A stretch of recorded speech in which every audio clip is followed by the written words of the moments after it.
자, 오늘 아침에 미국발로 급보가 떨어졌습니다. 월스트리트 저널이 미국이 주한미군 4,500명을 괌으로 이전하는 것을 검토하고 있다. 그래서 미국 국방부의 대북 정책을 검토하는 속에서 이 논의가 나왔다. 자, 여기에 이제 아직 트럼프한테는 보고되지 않았다. 자, 이 말은 거짓말입니다. 제가요, 좀 이따가 매우 중요한 이 문제에 대한 내용을 좀 이야기하겠습니다. 국방차관은 주한미군 재배치 통해 한국이 재래식 전력 방어 부담을 맡아야 된다. 이렇게 말을 했습니다. 자, 지금 주한미군은 28,500명입니다. 과거 35,000명 이상 있었는데 이라크 전쟁 때 기동 타격대로 이라크에 갔던 부대가 돌아오지 않았습니다. 당시 미국의 글로벌 포스 리뷰라는 미군 재배치 전략에 의해서 한국에 있는 미군이 빠져버렸죠. 그런데 트럼프가 되고 나서 계속 트럼프가 주한미군 주둔 분담금을 높여라. 또 더 나아가서 미국 국방부와 또 인도 태평양 사령부, 얼마 전에는 버런선 주한미군 사령관이 주한미군은 영내의 충돌에 대응하는 역할을 하고 있다. 그래서 북한과 관련되는 부분에 재래식 전력은 한국이 강화시켜서 대응해야 된다. 이렇게 말을 했어요.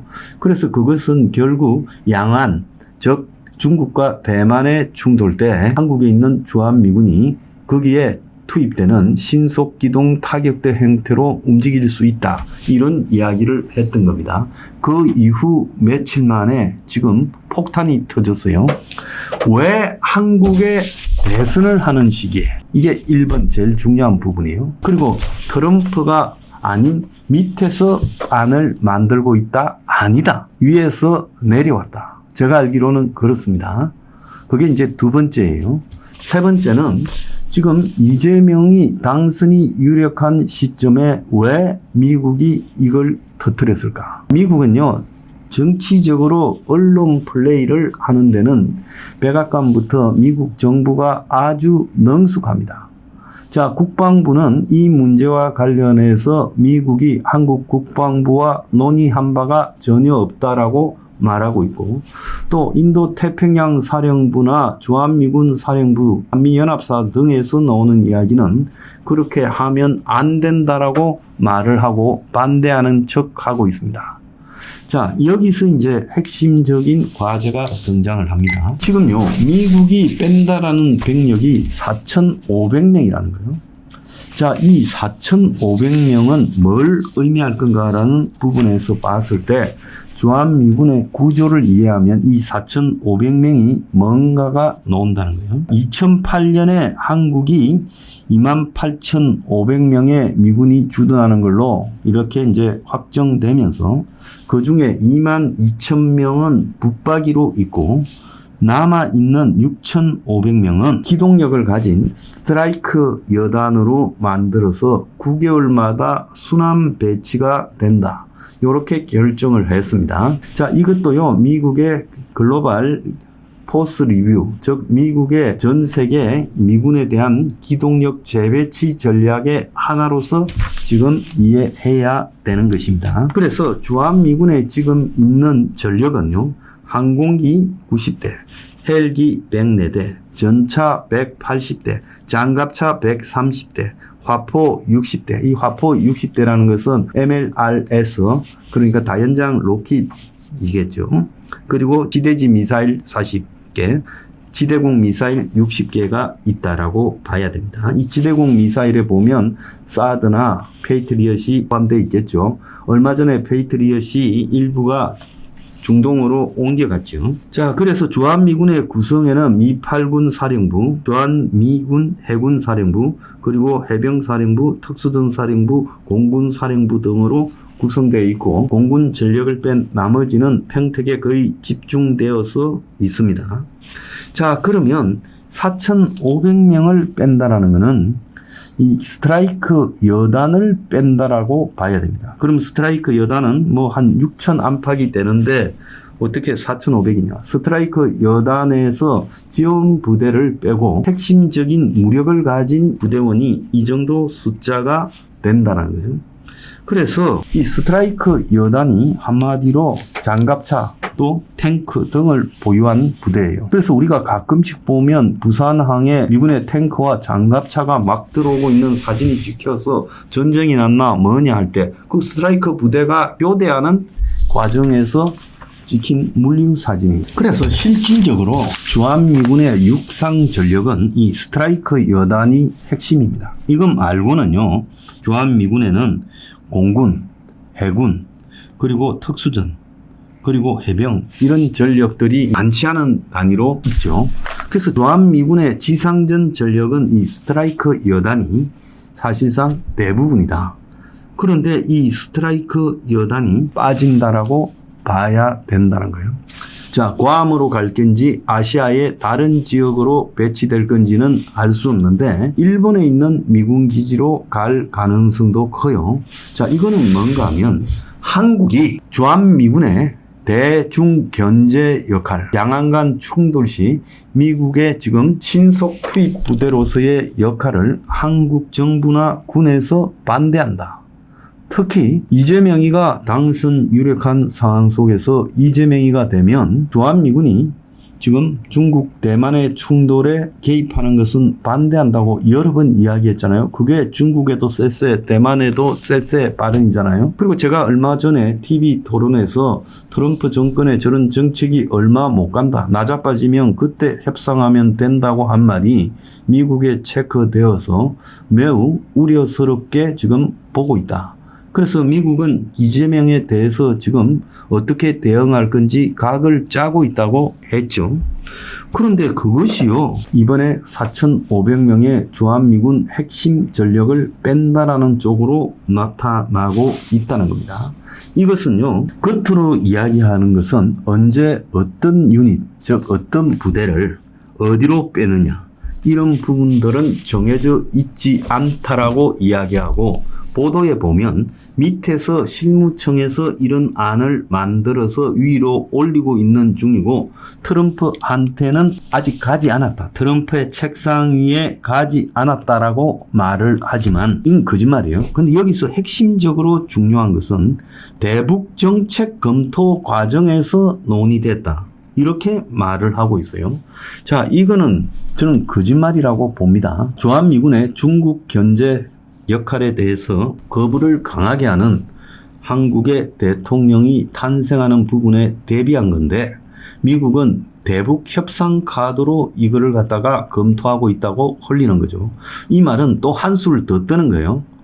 전형적인 트럼프의 스타일입니다. 한국을 배제한 채 북한과 군축 협상에 들어가고 북한에 대한 선물로서 주한미군의 핵심 전력을 빼겠다.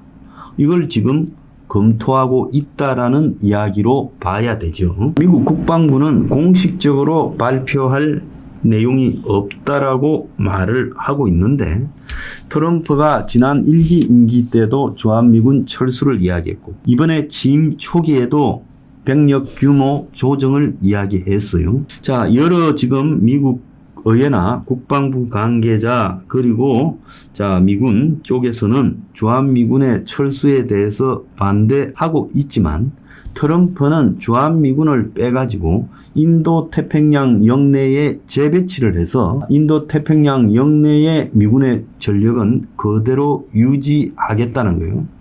올해 초에 한국을 방문하지 않고 아시아 주요국을 순방했던 헤그세스 국방장관은요. 미국과 동맹국의 억지력으로 중국에 대한 견제력을 재건해야 된다. 전례 없는 전력 재배치를 하겠다고 했어요. 그래서 한국이 지금 재래식 전력에 대한 노력을 기울이지 않는 속에서 미국은 중국에 집중해야 되고 북한을 막는 것은 핵 문제만 아니라면 한국이 막아라. 여기서 이제 중요한 문제는요. 주한미군은 일단 인계철선으로서 역할을 하고 북한이 남침하면 미국의 정원 계획이 있죠.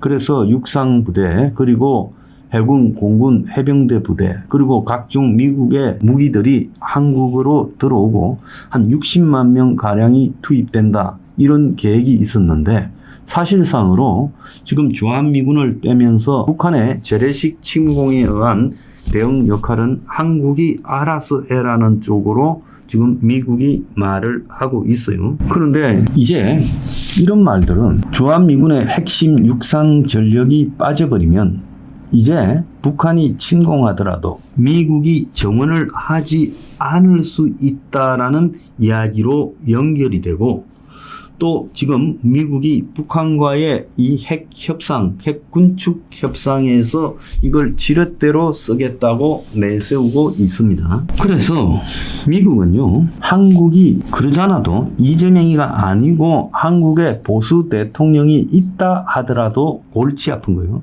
왜? 중국에 대한 견제 역할을 갖다가 소극적으로 하면서 주한미군은 붙들어 놓고 있으려고 하니까요.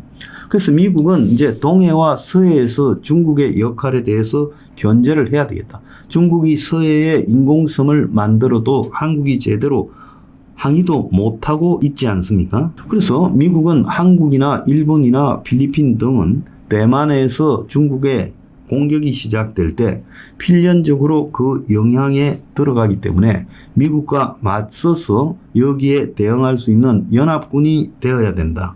이렇게 이야기를 하고 있지요. 자, 그런데 지금 한국은 그걸 갖다가 안 하고 있어요. 그래서 미국이 이제 한국의 핵심적인 미군 전력을 빼면서 이제 한국과 전시작전권 이전에 대해서도 이제 미국이 그걸 던져줘 버릴 수가 있다는 겁니다. 그러니까 한국에서의 전쟁은 한국 너네들 문제다. 자, 이렇게 되면요, 이제 한국에 있는 남아있는 미군 부대들은 특수전이나 안 그러면 정보전 부대 아니면 공군이나 해군 전력이고, 실제 육상 전력을 빼버리면 북한군의 침공 때 우리가요, 북한군을 오로지 맞서 싸워야 되고, 미국이 북한군에 대해서 정원 부대를 보내서 싸워줄 건가? 이것도 지금 의문인 상황으로 가고 있어요.